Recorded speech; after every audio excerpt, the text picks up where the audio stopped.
Welcome to the Anshei Sphard-Beth El Emeth congregation here in Memphis, Tennessee. I'd like to discuss the Parashat Bemidbar and the holiday of Shavuot, which is coming up, the notion of being prepared.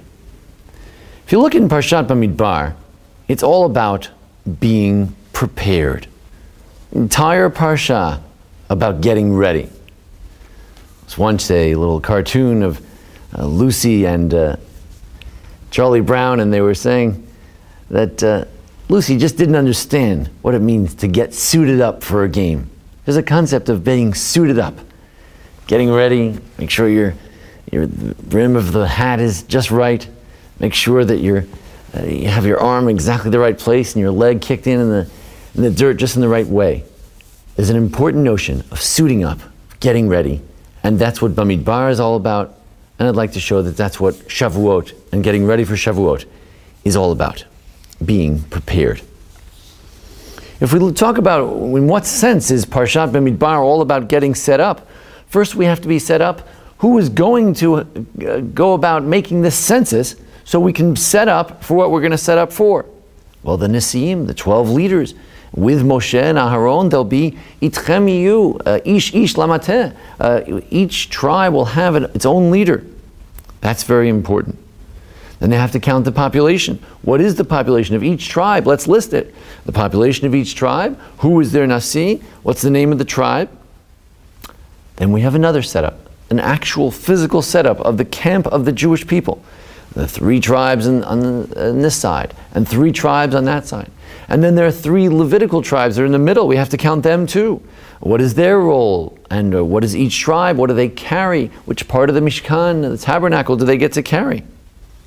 The whole Parsha is all about being prepared, setting up. But the question is, preparation for what? It's not so clear from the Parsha what they're setting up for. In fact, the Ramban and the Rashbam, they say, well, it's Litzivotam, it's tzava, it's an army. They're getting ready to go to the land of Israel. As Rashbam points out, this is the first day of Iyar, of the 2nd month of the Jewish calendar. That's when the Parsha identifies itself as having taken place. And 20 days later, it says that the Jews began to travel, and Moshe says to his father-in-law Yitro, Nos'im anachnu el makom, we're going to that place, we're getting ready. On the 20th of Iyar, the Jews began to travel, on the 2nd year since the Exodus. So here we are. We're counting, we're taking a census before we arrive in the land of Israel. Now the Ramban and the Rashbam, these medieval commentators, Spain, from France, they believe that it's basically a census, a preparation, a formation for war.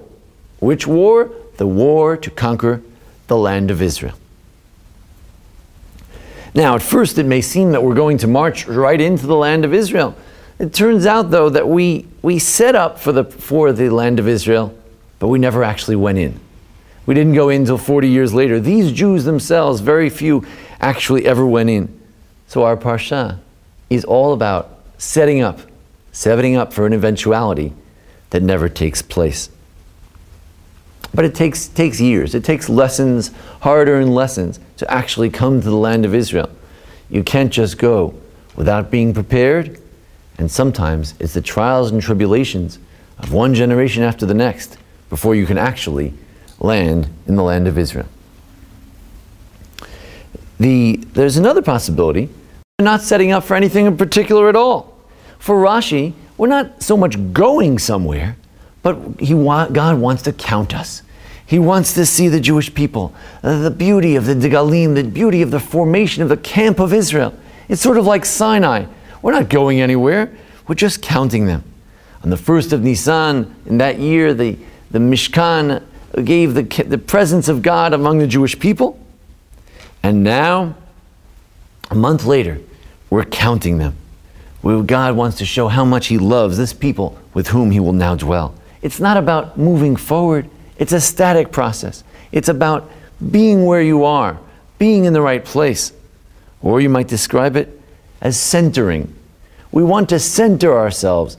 with the Mishkan at the center, with God at the center. That's what it's about. It's not so much about moving to Israel, going somewhere. The preparation itself is the idea of centering yourself around God. That's the importance of it, not in terms of going anywhere at all. Sforno, that Spanish exile, has that another twist. Rav Ovadia Sforno says, it's not war that we're preparing for, but just a military march into the land of Israel. And of course, when all the Gentile nations would see the Jews marching in formation with their flags, with God at the center, with the myriad of angels accompanying them from heaven, they would just flee. Not one shot would be heard. Not one arrow would be shot. The Jews would simply march triumphantly into the land of Israel, and the nations would simply melt away. Namogu kol yoshvei Canaan. They would melt away as the Jews entered the land. But we sinned with the golden calf. It didn't happen that way. But that was the idea. It's not a preparation for war. It's a preparation for our marching orders to come into the land of Israel. But the notion of the Jews marching in the desert, that is a value in itself. Even if we didn't ever have these people come in and conquer the land of Israel, these people walked with God. And that too is important. Just being prepared and being there, showing up, that was part of the greatness of this generation. Sometimes being prepared is what it's all about. The preparation itself is more important than the actual event that you're preparing for. And that's true at Shavuot time as well. Shavuot is coming up just this next week after this Parashat Bemidbar. The next Shabbos, the next Friday, is Shavuos. And Shavuos, this holiday, has more preparation time than any of our other holidays. 50 days, 49 days we count to get ready for Shavuot. Quite a preparation. The Sfirat HaOmer, the counting of the Omer each day in anticipation. It's quite a lot of preparation. This is the only holiday that has Shloshet Yemei Hagbalah, 3 days of preparation beforehand. God said maybe 2 days would be enough, but Moshe said, no, let's make it 3 days. Shloshet Yemei Hagbalah. And God said, that's a great idea. More preparation. The more preparation, the better. But why? Why is Shavuot so big on preparation, on getting ready? You look in the Kabbalistic and Hasidic Sfarim, I think one of the ideas is that on Shavuot, what are we doing? We're receiving a present. Now, if you want to receive something, right? If someone wants to pour you a glass of water, you have to have a cup. You have to have a vessel, a pitcher.